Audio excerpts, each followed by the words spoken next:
Welcome to Our Girl Relationships. On this channel, we discuss day-to-day problems people face in their lives. Let's start with the video. Mother-in-law, who's known for being dramatic and attention seeker, fake feigns at my engagement party to take away from it. This time, I exposed her for everything. My man and I have been seeing each other for over 2 years. After that, we decided that it was time for us to take a further step into our relationship by getting engaged. But apparently, my mother-in-law wasn't of the same opinion. I know what you're thinking, that this is probably a typical case of a new bride to be feuding with her mother-in-law over petty shit. And you're probably right. It all started when my fiance and I were in our first months of dating. At first, I didn't suspect anything when we had to cancel many of our dates because his mom suddenly fell ill or felt the urge to travel across the city and take him with her to settle important matters. I didn't think anything either when she started dressing younger and borderline copying my outfits, hairstyle, and slang. I truly wanted to believe that it was just her way of showing me appreciation, you know? One night in particular stood out. We intended to celebrate our first year together, so we booked a table in a fancy restaurant. So I went out and bought a new dress for the occasion. His mother, who seemingly heard of the news, decided to storm into our apartment barely an hour before our reservation time, a bottle of wine in hand, all smiles. I was happily surprised by her kind gesture and asked if she wanted some before we left, to which she agreed. As I was trying to make small talk with her, she tripped and spilled her cup of wine all over the light-colored tissue of my dress. With nothing good enough to wear, we had to cancel our reservation and spend the night indoors with his mom. I still found it in my heart not to doubt her good intentions after seeing her apologizing for what she did. The turning point happened when she invited us over for dinner, and she once again asked my fiancé to help her in the kitchen. So I was left alone in the living room, which led to me finding out her journal that she had left the night before on the living room's couch. And oh, did it leave me speechless. As my eyes roamed the pages, I felt my cheeks burning red from anger because I was far from ready to read the bullshit plastered in here. My mother-in-law kept a very detailed journal, documenting all the times she pretended to be sick to force my fiancé to ditch me, how all of the emergencies she claimed to need help with were in fact a plan to keep us from spending time together. The more I read her confessions, the more I grew confused because she had the certainty I was trying to take her son away from her and that we were competing for his time and attention. I was conflicted because a part of me felt terrible for her. I guess that as a mother, it must be heartbreaking to see your child lose interest in you and slowly replace you with another woman. But it still didn't excuse the fact that she was actively trying to destroy our relationship. She even went as far as to write that he was throwing his life away by being with someone like me. Nonetheless, I decided to brush it off and keep this discovery for myself for the sake of my upcoming engagement, even though I didn't understand what I did wrong to deserve her fury. Still, now that I think back on this, it was a mistake on my part to cover for her crazy ass psychotic behavior and expect things to get better. After months of putting up with her antics, while also preparing for my engagement party, needless to say, I was exhausted, on the verge of exploding. I had shelled out $5,500 to host a beautiful party at a nearby hotel and invited all of our close family members and friends. The day comes when I'm finally making it official with the love of my life. Everything was perfect, exactly how I envisioned it. Even my mother-in-law seemed to have cooled down. Lately, she didn't interfere with the preparations and even participated in the final touch-ups. It was too good to be true, and boy was I right. Just as we were going to exchange toasts, I saw my mother-in-law faint right in the middle of the dining hall, where everyone could see her, as expected of a villainess such as her.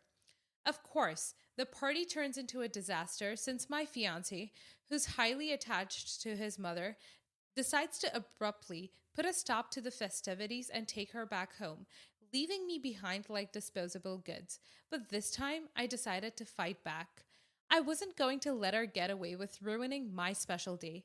So I got down to the spot where she was lying, pretending to be unconscious, and told her to stop acting. My fiance got upset and started to defend his mother, saying how cruel it was and selfish of me to try and frame his mother when she was sick and in need of medical assistance, and that our engagement party wasn't as important as her well being. At that point, I was too deep to stop anyway, so I decided to let everything off my chest.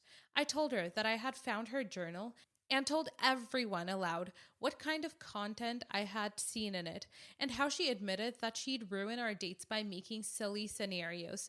I even went as far as to say that I took pictures of it as proof. Of course, it was a bluff, an attempt to force her to counterattack, and it worked. She suddenly opened her eyes, wide with shock, as she didn't expect this turn of events. It became clear to everyone at that moment that she indeed was faking her state of unconsciousness. She felt cornered with no alternative than to attack me, saying how I was in the wrong for looking into her diary as it was something intimate. For a split second, I swear, I saw disgust in my fiance's eyes as if me defending myself and exposing his mother was the real problem. So him taking her side wasn't that much of a surprise. But it didn't matter to me anymore because the relief I felt made up for it. It's as if a huge weight got lifted off my chest, and it allowed everyone that was attending that day, her family included, to see her for what she truly was, a crazy, hysterical, and cunning woman. The outcome of our not so little outburst was me giving back my engagement ring to my now ex fiance because I was genuinely disappointed in how he didn't even consider for a split second that I might be the one telling the truth. And as much as this decision pains me, I also couldn't possibly bear to have to deal with the insanity his mother put me through for the rest of my effing life. The moral of the story: before picking a partner for life, you might want to consider checking if he has weird relational issues with one of his parents. Also consider that once a mama's boy is always a mama's boy. So don't waste your time fixing his codependency and focusing on yourself. So, do you guys think I'm in the wrong for what I did? Like maybe I should have reacted differently, or perhaps I should have let it slide once more and confronted her afterwards once we. Also, is breaking up my engagement too extreme? My ex says we should try and make things work again. But as I said before, I don't like risking my mental sanity trying to solve his mommy issues. I mean, who got time for that? Not the a-hole. Honestly, ain't nobody got time to handle and raise somebody's freshly birthed child. If he's willing to prioritize his relationship with his mom at the expense of his with you, he should probably stick around her and focus all his efforts on her. You're the a-hole. My man was just trying to balance things out. Even if she was faking it, you didn't mention if he was aware of her faking shit. So he was reacting to a situation adequately, and costing him an engagement is unfair on your part. Horrible decision. You're the a-hole. He didn't even know about her faking things based on what you said when she fainted. Why would you jump to pull the gun on something that he seemed to be doing the right thing in? Nobody got time to solve mommy issues, but everybody got time to focus on building good relationships because they aren't stumbled upon overnight. Next story. For context, my daughter, 19 female, currently lives with me, 50 male, and my wife, 46. She is saving up for her own place, but still lives with us to save money as she pays for her college and all other utilities like her car and insurance. Because she works and is a good student, I don't make her pay rent as long as she helps out and respects our rules. My wife is not her biological mom and does not get along with my daughter too well, but keeps her opinions to herself most of the time. Recently, I've noticed that instead of coming home after work like normal, my daughter started staying out until nearly 3 in the morning and would sneak into the house. This very quickly became a normal occurrence, and I started to worry since she was never one to stay out like that. We also don't live in the safest area, so of course I'm going to worry. My wife started to notice as well and was getting annoyed that she would be woken up in the middle of the night when my daughter snuck in. She insisted that my daughter had to be doing something illegal if she was sneaking around and should be dealt with, but that didn't sit right with me. I finally confronted my daughter about it, and she confessed. The reason she was staying out late was to spend time with her friends and boyfriend after work. They all work in the same area and don't really get to hang out otherwise, so they hang out in their cars or go to the nearby fast food places so they can spend time together. My daughter isn't one for keeping secrets, so I believed her, but my wife did not. She accused my daughter of multiple inappropriate acts and said she had no genuine reason to stay out that late. If she kept trying, she would be locked out of the house and have her car taken. To me, this was going too far since my daughter is an adult and can make her own choices. I pulled my daughter aside and told her she was allowed to stay out if she wanted. I would make sure the garage door was always unlocked and promised my wife would not take her keys or her car. All I asked was that she be quiet coming home and lock the door behind her, and I would appreciate a text saying where she was if something happened. Well, my wife found out about this a few days ago and was absolutely livid. She called me a pushover dad and said I didn't respect her opinion or her ability to parent. I reminded her that my daughter was an adult and she didn't have a right to parent her since she wasn't her mom. She got even more upset and called me a bad parent, saying I would see she was right soon enough. Things are really tense now as her and my daughter can't even be in the same room. And I know my wife is trying to get other family involved. I don't think my daughter is doing anything wrong by staying out, but I'm starting to second guess my choice after all the messages that I'm letting her disrespect us and our rules, as well as my wife's opinion. But I don't know anymore. Am I the a-hole for letting my daughter stay out? Not the a-hole, but your wife is insane. Why would she jump to assuming illegal activities instead of being with friend's boyfriend? Do not let her lock your daughter out at night. That is incredibly dangerous. Is your wife jealous of your daughter, or she seems really determined to alienate your daughter? When I was 19 over the summer, sneaking in at 3 a.m. was definitely because I was out doing stuff with my older boyfriend, 25-ish. The extent of the illegality of my actions was that I was drinking at 19. I wouldn't have told my parents because they'd absolutely take my car away. They paid for it. Not the a-hole. At least she's telling you what she's doing and who she's with. As long as she's not drunk driving or making a ruckus when she gets in, you should treat her like a capable adult. Seriously? Who wants to lock someone out of the house in the middle of the night? Especially not in a very safe area. Not the a-hole original poster. You were right to stand up for your daughter. And while I get that your wife was upset over being woken up, that doesn't give her the right to try to manipulate you to restrict your very adult daughter over something like this. Also, trying to get other family involved is a pretty crappy move from her, especially realizing that she was not being woken up anymore. She found out sometime later after the arrangement. As you said, you made the best choice possible, OP. We need more dads like you are. Not the a-hole. She sounds like a very responsible young woman.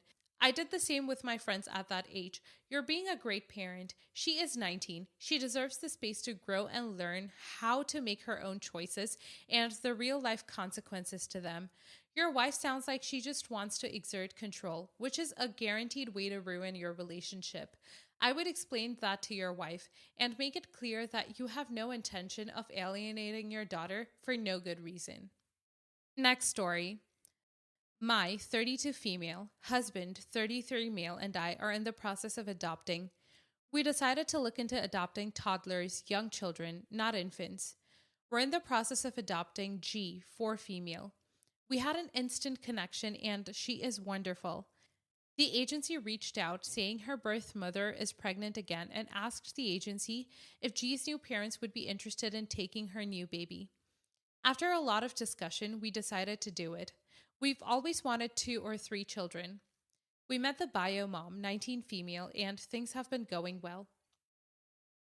She hasn't met G because after the birth, she wants no contact, but has asked about G. She's now 8 months pregnant, and I've been going with her to doctor's appointments. At the last appointment, the nurse was giving names, and A said she's naming the baby Chloe Bell after her mom. I was shocked. We've never talked about names, but husband and I have one picked. After the appointment, I asked about the name, saying we had a name for our daughter already. She said she had picked G, and after giving birth, it was her right. She does not want to be a part of the baby's life, so I think it's unfair. My husband and I took A to lunch to talk about it.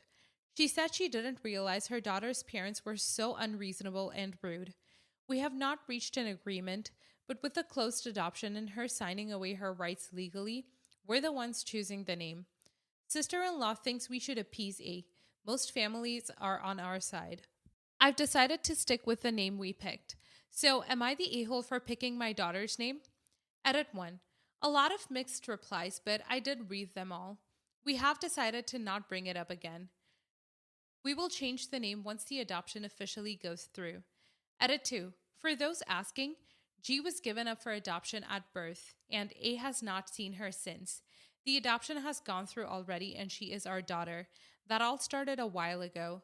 A reached out to the agency shortly after she found out she was pregnant, which was after we were already at the end of adopting G. No a-holes here. This is not a deal breaker. Suck it up and get through what it takes for her to let go and do what is right for her child. She is not a baby machine. She is a biological mother who will be experiencing all the hormones of birth and postpartum with no baby. Then deal with the names afterwards. You will have the child. You don't need to crush her heart on the way. You aren't the a-hole for choosing a name, but you're the a-hole for pressuring the pregnant teen who plans to give up her child for adoption, and for expecting that you can control this process.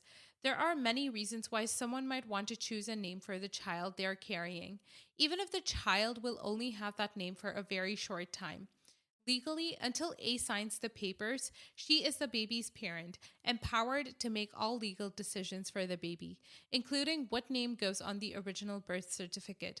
Once you adopt, you can change the baby's name. But until that moment, A is in charge. She can, incidentally, change her mind at any time. She can find other adoptive parents or decide to raise her baby. It is not smart of you to engage in this argument. Work it out with a therapist if you have to. Don't take advice from your family here. Talk to lawyers and social workers. The name is literally the last thing she will give her baby, who is not yet your baby, although she probably will be one day soon. Except that she will name her baby, as is her right, and then a little later you will choose to change that name once she is your baby, as is your right. That's how it works. That's what has to happen. The only way it can happen. There's no making sure it doesn't go on the paperwork. Pretty sure that's perjury. You're the a-hole. Source: I'm an adoptive parent. Changed my daughter's middle name post-adoption, which was a process which began a year post-birth, and understood and had respect for her birth family's role, rights, and